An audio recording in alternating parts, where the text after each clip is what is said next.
명작의 순례 그 세 번째 시간 시지프스 신화. 시지프스의 신화는 까뮤에 의해 실존주의적인 의미로 해석되기도 한 유명한 신화입니다. 까뮤는 사회의 부조리를 발견하는 것은 자신이 시지프스의 인생임을 자각하는 것이라고 말합니다. 영원히 바위를 밀어올리도록 처형된 그리스 신화 속의 한 인물인 이 시지프스 안에서 까뮤는 인간의 전형을 보게 됩니다. 세계란 이성을 가진 인간이 바라는 합리성을 가지고 있지 않으며 오히려 세계는 비합리적이고 인간의 인식을 뛰어넘는 불가의 함을 가짐으로써 부조리한 것으로 정의를 내립니다. 까뮤는 부조리로 가득 찬 삶 속에서 어떻게 부조리를 경험하고 어떻게 부조리와 함께 살아가는지에 대해 관심을 갖습니다. 인간의 합리적 욕망과 세계의 비합리는 충돌하게 마련이지요. 까뮤는 투명지의 이율배반으로부터 생기는 모순을 부조리로 파악합니다. 그 부조리는 인간의 조건이자 인간이 피하지 못할 숙명이라고 여깁니다. 인간과 세계의 갈등에서 오는 절망, 근원적으로 해소될 수 없는 부조리, 그리고 인간의 이상과 현실 간의 괴리, 다시 말해서 인간이 궁극적으로 피할 수 없는 비극적 운명에 대한 실존적 고찰을 통해 부조리에 관한 우리의 이해에 의미심장한 기여를 했던 까뮤의 대표작 시지프스의 신화를 지금부터 감상해보고자 합니다. 자, 먼저 줄거리를 살펴볼까요? 시지프스는 바람의 신인 아이올로스와 그리스의 시조인 헬렌 사이에서 태어났습니다. 호머가 전하는 바에 따르면 시지프스는 인간 중에서 가장 현명하고 신중한 사람이었다고 합니다. 그러나 신들의 편에서 보면은 엿듣기 좋아하고 입이 싸고 교활할 뿐 아니라 특히 신들을 우습게 여긴다는 점에서 심히 마땅찮은 인간으로 일찍이 낙인 찍힌 존재였습니다. 도둑질 잘하기로 유명한 전령신인 헤르메스는 태어난 바로 그날 저녁에 강보를 빠져나가 이복형인 아폴론의 소를 훔쳤습니다. 그는 떡갈나무 껍질로 소의 발을 감싸고 소의 꼬리에다가는 쌀이 빗자루를 매달아 땅바닥에 끌리게 함으로써 소의 발자국을 감쪽같이 지웠습니다. 그리고는 시치미를 뚝 떼고 자신이 태어난 동굴 속에 강보로 돌아가 아무것도 모르는 갓난아기 행세를 했습니다. 그런데 헤르메스의 이 완전 범죄를 망쳐놓은 인간이 있었으니 바로 시지프스였습니다. 아폴론이 자신의 소가 없어진 것을 알고 이리저리 찾아다니자 시지프스와 범인은 바로 헤르메스임을 일러 바쳤던 것입니다. 아폴론은 헤르메스의 도둑질을 제우스에게 고발하였고 이 일로 시지프스는 범행의 당사자인 헤르메스뿐만 아니라 제우스 눈총까지 받게 되었습니다. 도둑질하거나 말거나 여하튼 신들의 일에 감히 인간이 끼어든 게 주제넘게 여겨졌던 것입니다. 이 일로 말미암아 가뜩이나 눈밖에 나 있던 차에 뒤이어 시지프스는 더욱 결정적인 괘씸죄를 저지르게 되었습니다. 어느 날 시지프스는 제우스가 독수리로 둔갑해서 요정 아이기나를 납치해가는 현장을 목격하게 되었습니다. 잠시 궁리한 끝에 시지프스는 아이기나의 아버지인 강신 아소포스를 찾아갔습니다. 딸을 걱정해 천근 같은 한숨을 내쉬고 있는 아소포스에게 시지프스는 자신의 부탁을 하나 들어준다면 딸이 있는 곳을 가르쳐 주겠다고 했습니다. 시지프스는 그때 코린토스를 창건하여 다스리고 있었는데 물이 귀해서 백성들이 몹시 고생을 하고 있었습니다. 그러니 코린토스에 있는 산에다 마르지 않는 샘을 하나 만들어 달라는 게 시지프스의 청이었습니다. 물줄기를 산 위로 끌어올리는 게 쉬운 일은 아니었지만 어쨌거나 딸을 찾는 게 급했던 터라 아소포스는 시지푸스의 청을 들어주기로 했습니다. 시지푸스는 그에게 제우스가 아이기나를 납치해간 섬의 위치를 가르쳐 주었고 아소포스는 곧 그곳으로 달려가 딸을 제우스의 소나기에서 구해냈던 것입니다. 자신의 떳떳하지 않은 비행을 엿보고 그것을 일러 바친 자가 다름 아닌 시지푸스이라는 것을 알아낸 제우스는 저승신 타나토스에게 당장 그놈을 잡아오라고 명령을 합니다. 그러나 제우스가 어떤 식으로든지 자신에게 보복하리라는 걸 미리 헤아리고 있던 시지푸스는 타나토스가 당도하자 그를 쇠사슬로 꽁꽁 묶어 돌로 만든 감옥에다 가두어 버렸습니다. 명이 다한 사람을 저승으로 데려가는 저승사자가 묶여 있으니 당연히 죽는 사람이 없어졌습니다. 명계왕 하데스가 이 어처구니 없는 사태를 제우스에게 고했고 제우스는 전쟁신 아레스를 보내서 타나토스를 구출하게 했습니다. 호전적이고 잔인하기 이를 데 없는 아레스에게 섣불리 맞섰다가는 온 코린토스가 피바다가 될 것임을 알고 시지푸스는 이번에는 순순히 항복을 했습니다. 그런데 타나토스의 손에 끌려가면서 시지푸스는 아내 멜로페에게 자신의 시신을 화장도 매장도 하지 말고 광장에 내다버릴 것이며 장례식도 치르지 말라고 은밀히 일렀습니다.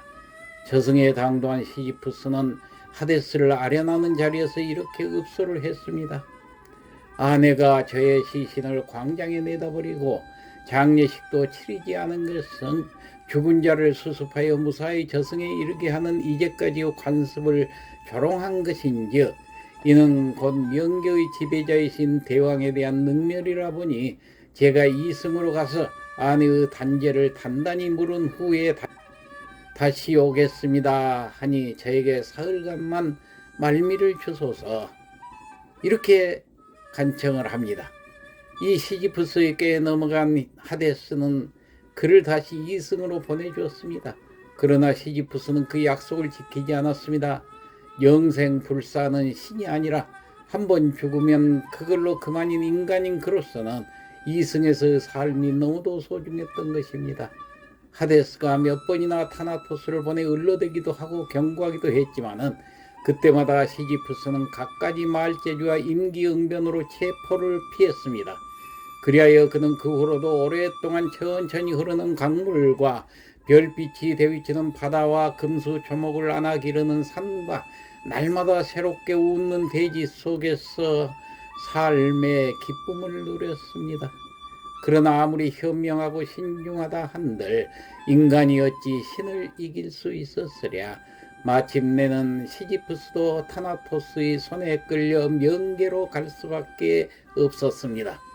명계에선 가혹한 형벌이 그를 기다리고 있었습니다. 하데스는 명계에 있는 높은 바위산을 가리키며 그 기슭에 있는 큰 바위를 산꼭대기까지 밀어 올리라고 했습니다. 시지푸스는 온 힘을 다해 바위를 꼭대기까지 밀어 올렸습니다. 그러나 바로 그 순간에 바위는 제 무게만큼의 속도로 굴러 떨어져 버렸습니다. 시지푸스는 다시 바위를 밀어 올려야만 했습니다. 왜냐하면은 하데스가 바위가 늘 그 꼭대기에 있게 하라 하고 명령을 했기 때문입니다.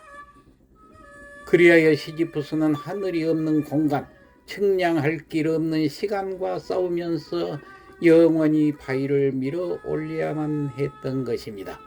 다시 굴러 떨어질 것을 뻔히 알면서도 산 위로 바위를 밀어 올려야 하는 영겁의 형벌, 끔찍하기 짝이 없었습니다. 언제 끝날이라는 보장이라도 있다면 모를까. 시지푸스의 무익한 노동 앞엔 헤아릴 길 없는 영겁의 시간이 있을 뿐이었습니다. 시지푸스는 바위를 산꼭대기까지 밀어 올리고 있었습니다. 하지만 바위는 다시 굴러 원점으로 되돌아갔습니다. 번번이 결과는 마찬가지이지만은 시지푸스는 이 일을 그만둘 수가 없습니다. 그것이 곧 인간의 운명이요 인간의 부조리였습니다. 그 죄에 대한 형벌은 너무도 가혹한 것이었지만은 그 죄인은 자신의 노력이 아무런 희망도 안겨줄 수 없음을 알면서도 그 형벌을 참고 견뎌야만 했습니다. 그러나 시지푸스는 그 큰 바위를 산꼭대기로 밀어 올리면서 자기에게 형벌을 내린 그 신들을 경험해 본 적도 없는 어떤 기쁨을 맛보게 된다는 것으로 이 소설은 끝을 맺습니다. 다시 말해서 그 형벌의 고통 속에서도 어떤 작은 기쁨들이 숨어 있는데 그 기쁨을 찾아서 맛보는 것이 바로 우리의 인생이라는 것입니다. 자, 그럼 이 소설이 담고 있는 실존과 부조리에 대해서 좀 더 살펴보고자 합니다. 시지푸스가 그리고 모든 인간이 선택할 수 있는 것은 두 가지 길 뿐입니다. 자기가 산꼭대기까지 밀어올린 바위가 다시 원점으로 굴러 떨어질 것을 뻔히 알면서도 계속 그 행위를 반복할 것이냐, 아니면 자살을 해버림으로써 이 가혹한 운명에서 벗어날 것이냐. 여기서 인생은 살만한 가치가 있는가라는 절박한 문제가 제기됩니다. 먼저 자살은 스스로의 삶에서 도망치는 것입니다. 스스로 삶에 대한 책임이 결여된 방법이기 때문에 까미 역시 자살을 부정합니다. 다음으로 그렇다면 희망을 갖는 방법은 어떨까요? 까미는 희망 역시 좋은 해결책은 아니라고 봅니다. 여기서 희망이란 자기에게 주어진 철저하게 부조리한 운명 자체를 진정으로 자각하려 하지 않고 회피하는 모든 것을 의미하기 때문입니다. 그렇다면 마지막으로 부조리한 이 세상에 맞서서 반항의 형태로 끝까지 싸워나가는 방법뿐입니다. 반항이란 부조리한 세계를 인식하여 그것에 타협하지 않는 생활, 그걸 말하는 것으로 볼 수 있습니다. 즉 삶을 부정함으로 시작할 것이 아니라 삶을 있는 그대로 받아들임으로써 순수해질 수 있으며, 그리하여 거기서부터 삶이 속박이나 구속이 아니라 자유라는 것으로 인식하게 되며, 이 주어진 자유를 선용하고 삶의 책임을 짐으로써 인간은 자신의 참 모습을 찾을 수 있다는 것입니다. 좀 어려운 얘기죠. 그렇지만 시지푸스는 이 돌을 밀어 올린 결과가 아니라 이 돌을 미는 일 그 자체의 의미를 부여하고 있는 것이라고 말합니다. 즉 결과보다는 삶이란 과정에 있다는 얘기입니다. 그 어떤 상황 속에서라도 우리 삶의 주도권은 여전히 우리에게 있으며 우리는 살아있다고 하는 자체로 아름답게 존재한다는 것입니다. 우리 자신의 존재를 세상의 부조리를 통해 재확인하고 그 확인을 통해 더욱 자신의 삶을 가치화시켜 나갈 수 있는 것, 이것이 바로 실존인 것입니다. 까미는 우리 모두에게 시지푸스 바위돌을 올리는 도면을 제시하면서 이것이 인생 자체의 원래 설계 도면이라고 말을 하고 있습니다. 대다수 사람들이 갖고 사는 운명적 굴레라는 것을 크게 가난, 질병, 죄악의 이 세 가지 범주로 나눕니다. 하루하루 끼니를 걱정해야 하는 절대 빈곤에 허덕이는 사람으로부터 매월 어김없이 돌아오는 월세 및 공과 잡비, 할부금, 세금, 대출 및 보험금 납부, 학기 때마다 지불되어야 하는 학자금 납부 혹은 인건비 지불, 대금 납입, 사업 투자금에 대한 이자 등등으로 허걱대며 살아가는 사람에 이르기까지 대다수 사람은 이 자금의 결핍에서부터 비롯되는 작고 큰 나름대로의 바위를 올리고 또 올리며 힘겹게 살아가고 있습니다. 어떤 사람은 밤이면은 심해지는 기침과 각혈, 밤이면은 잠 못 이루게 만드는 불면증과 실험, 혹은 암과의 사투라는 질병의 바위를 올리고 또 올리며 버거운 삶을 버텨내고도 있습니다.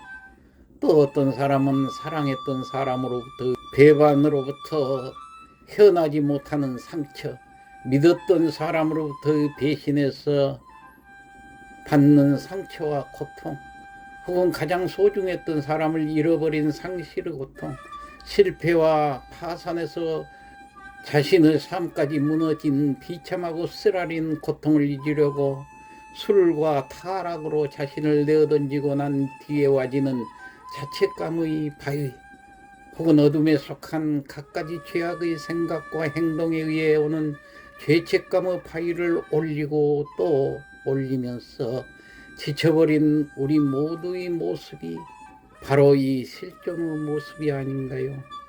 어느 누구도 이 운명의 굴레에서 자유로울 수 있는 인간은 하나도 없다고 봅니다.